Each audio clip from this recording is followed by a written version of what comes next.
Hello, beautiful souls. Thank you so much for clicking on this video. My name is Carolyn, and this channel is all about true crime, mystery, and anything abnormal. If you are a returning subscriber, thank you so much. I really appreciate it. And if you haven't subscribed, I definitely recommend subscribing because this channel is definitely a vibe. Dorothy Scott was born April 23rd, 1948. She was a single mom living in Stanton, California with her aunt and her 4-year-old son. She was the secretary for 2 stores in Anaheim, California. Dorothy was a Christian and she was described very much as a homebody. She wasn't someone who liked going out with her friends to party or hang out. She much preferred a quiet night in, spent with her son. She was a very sweet, loving woman and she was an amazing mother to her 4-year-old boy. Dorothy's parents lived in Anaheim, California, and they would take care of her son, their grandson, when Dorothy had to work. And they absolutely loved the time that they got to spend with their sweet grandson. Dorothy dated occasionally, but she didn't have a steady boyfriend at the time, as far as anyone knew. A few months before her abduction, Dorothy started receiving very strange phone calls at work. She could tell that it was a male by his voice, but it was not a voice that she recognized. She had absolutely no idea who this was that was calling her.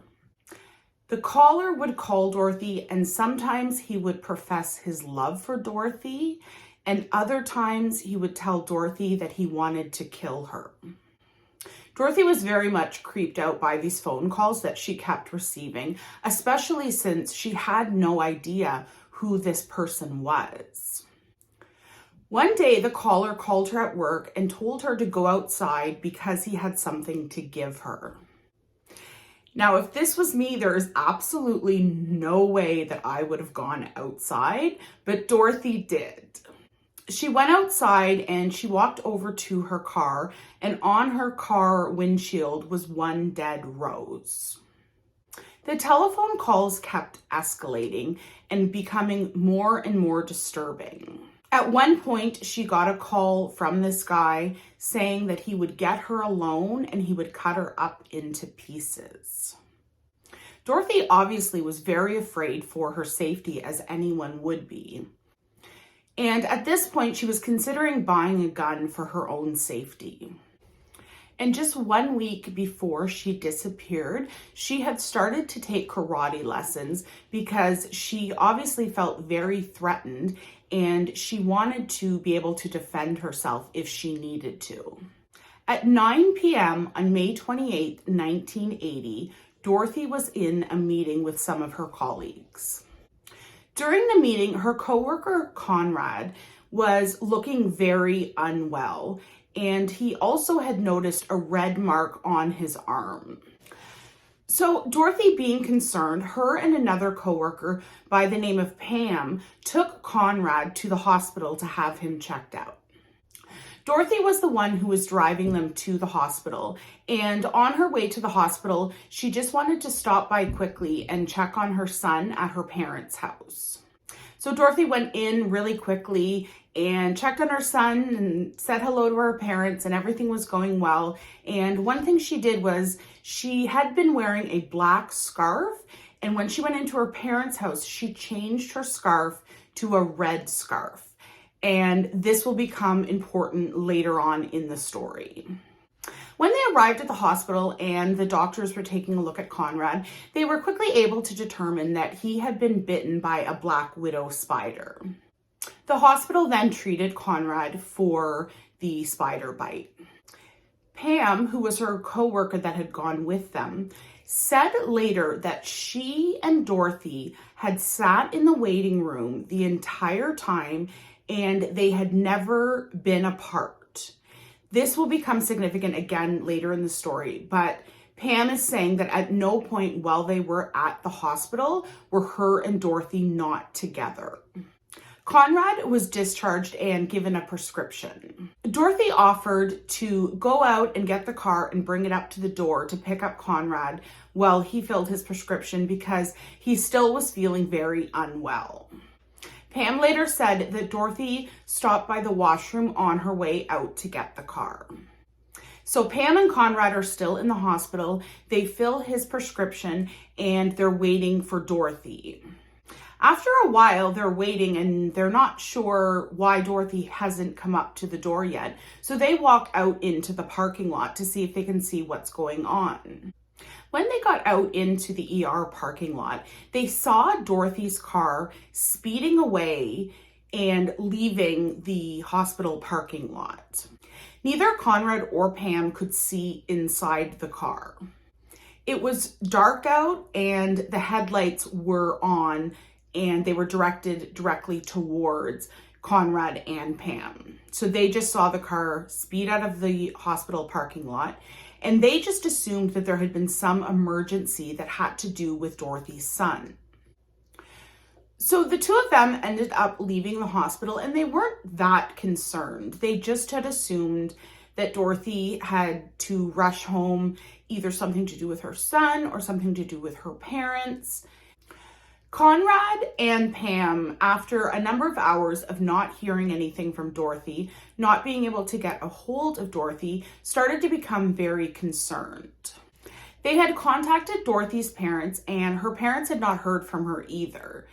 At this point, everyone was very concerned about where Dorothy was, so they filed a missing persons report with the police.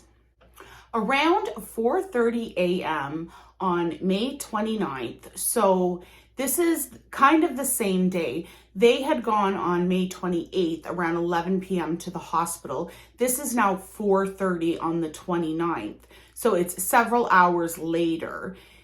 Dorothy had a Toyota station wagon and it had been found only 10 miles away from the hospital in an alleyway and it had been burned.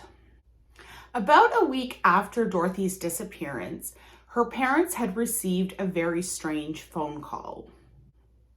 It was a male voice on the line and he called the parents home and just said, "I've got her," and hung up.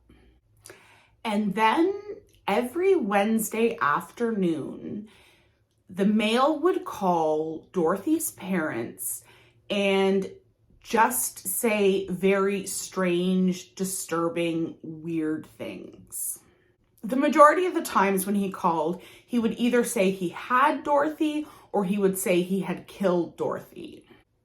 Police were never able to trace any of these phone calls because they were extremely brief, and this was the 1980s, so they didn't have the technology we have today to be able to trace a phone call. So unfortunately, the police did try to look into these phone calls, but they were such short phone calls that the police were never able to trace the call. The police were very eager to find out who this was that was calling, but unfortunately they were never able to. The calls always came when Verna, who was Dorothy's mother, was home alone. In April 1984, the caller had called back, but this time they had called in the evening. The phone was answered by Dorothy's father, Jacob, instead of his mother, who was the one that would normally answer the calls. When the caller called and the father answered the phone, the caller hung up immediately and never called back. And this is an unsolved case. And when I think about that, I think, was he maybe intimidated because a male was answering the phone? Or was he afraid that the father could recognize his voice? There's absolutely no evidence supporting that in any way there was a belief that the father could recognize his voice. But when I was researching it, I just thought it's very strange that just because he was a man, he wouldn't call back. To me, it seemed more like he wouldn't want to talk to someone who would recognize his voice, but that's just my theory. On August 6th, 1984, a construction worker was working on the road. About 30 feet from the road, he saw something strange and went out to investigate. He found human bones and dog bones sitting beside each other. The bones were partially charred. Police believe that the bones could have been burned 2 years earlier because there had been a really bad bushfire that had kind of swept over that area 2 years previous. So they thought maybe the bones got burned at that point. But they didn't know anything for sure. Near the bones, a turquoise ring and a watch were found. They were both identified as Dorothy's. Now, this is the part of the story I find the craziest. When they looked at the watch had stopped May 29th at 12:30 a.m. So the watch would have stopped 1 hour after Dorothy had gone missing. And I just wonder, like, how did the watch stop when she died? Like, did the killer take time to stop her watch? I don't know. No one could ever figure out why, but it's believed the watch stopped at the time that Dorothy died. And on April 14th, the bones were identified as Dorothy's.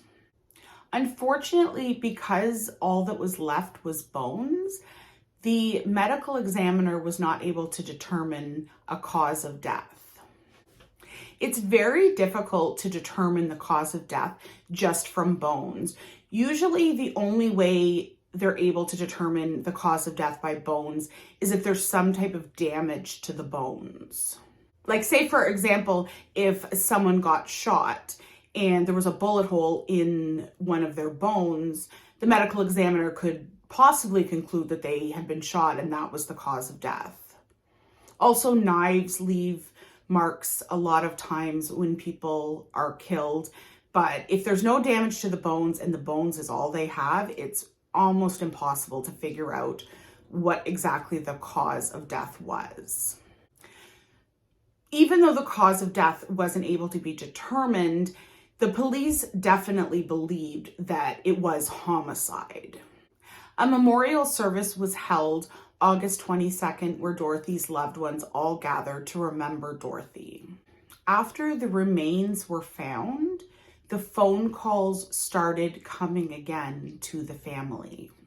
And Dorothy's bones were found 4 years after she was murdered. Police installed a voice recording on the parents' phone, hoping in some way to be able to trace the calls. But just like what had happened when Dorothy went missing, they weren't able to ever trace the calls because they were so brief and there was no technology at that time that could assist them any further. The only motive that ever came up was as a result of a call that happened on June 12, 1980. A strange man had called the Orange County Register, that was a newspaper that had ran a story that day about Dorothy's disappearance.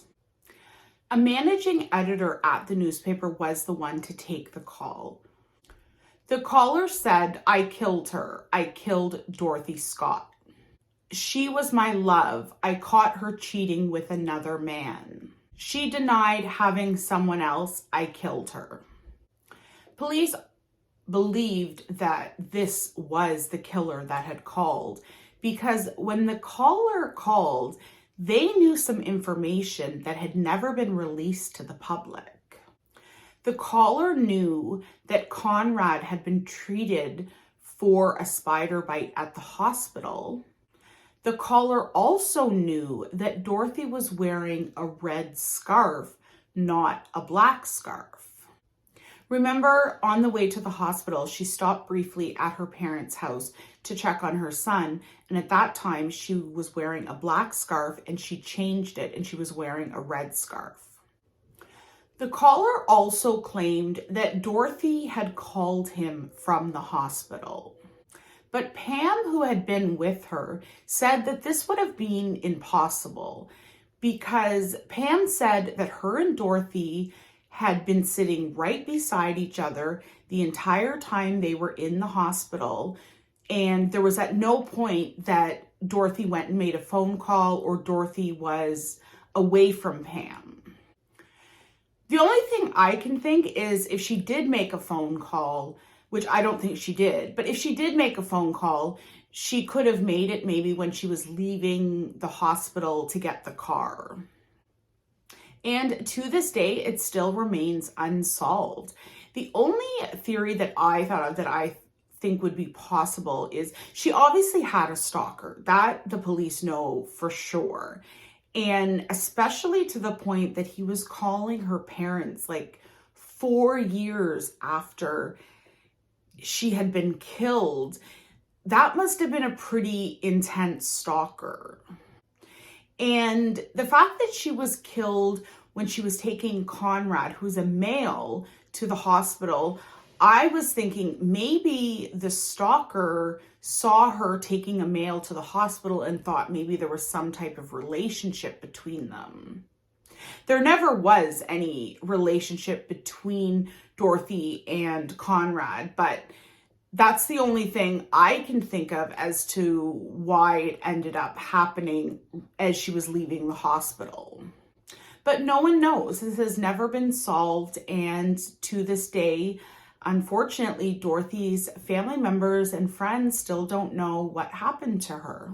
Hopefully one day they can solve this, but I don't think it's likely because there's not a lot of evidence, if any, and it happened so long ago. It's not like they have DNA of the killer or something that could possibly in the future cause them to be able to solve the case. They really don't have anything to go on. So it seems like it most likely will never be solved unless obviously the killer comes forward or the killer told someone and they come forward. But most likely, unfortunately, we'll never know what happened to Dorothy Scott. I really want to say thank you to everyone who has subscribed to the channel, to everyone who watches the videos, to anyone who likes or comments. I really, really appreciate it. You guys are absolutely amazing, and I will see you in the next one.